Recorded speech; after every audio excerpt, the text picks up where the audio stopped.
The Bangladeshi immigrant arrested over an attempted subway bombing in New York blamed U.S. President Donald Trump for the botched suicide mission.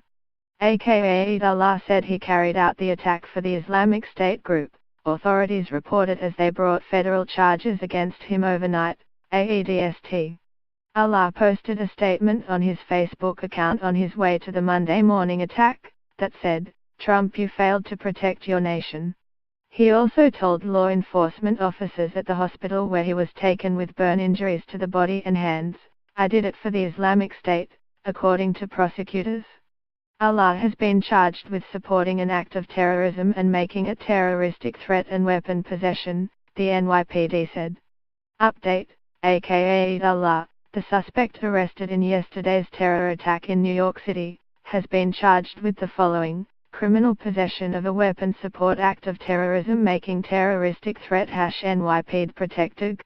The would-be suicide bomber's rush-hour blast in the heart of the New York City subway system failed to cause the bloodshed he intended, authorities said. However, it gave new fuel to Mr. Trump's push to limit immigration. Hours after Monday's, local time, explosion in an underground passageway connecting two of Manhattan's busiest stations, Mr. Trump cited the background of the bomber in renewing his call for closer scrutiny of foreigners who come to the country and less immigration based on family ties. Allah came to the U.S. from Bangladesh in 2011 on a visa available to certain relatives of U.S. citizens. Today's terror suspect entered our country through extended family chain migration, which is incompatible with national security, Mr. Trump said in a statement that called for various changes to the immigration system. Earlier, White House spokeswoman Sarah Huckabee Sanders said Mr. Trump's proposed policies could have prevented this. In a scenario New York had dreaded for years, Allah strapped on a crude pipe bomb with Velcro and plastic ties, slipped unnoticed into the nation's busiest subway system and set off the device, authorities said. The device did work as intended. Authorities said the 27-year-old was the only person seriously wounded.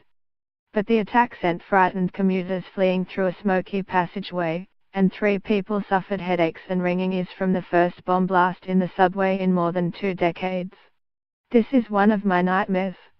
A terrorist attack in the subway system," Governor Andrew Cuomo told cable channel NY1. "The good news is, we were on top of it." Allah was being treated for burns to his hands and abdomen but spoke to investigators from his hospital bed, law enforcement officials said. He was all over the place about his motive but indicated he wanted to avenge what he portrayed as U.S. aggression against the Islamic State group, a law enforcement official said. Allah's low-tech bomb used explosive powder, a 9-volt battery, a Christmas light and matches, the officials said. Investigators said the suspect was seen on surveillance footage igniting the bomb. In the end, it was powerful enough to turn the pipe into deadly shrapnel, the officials said.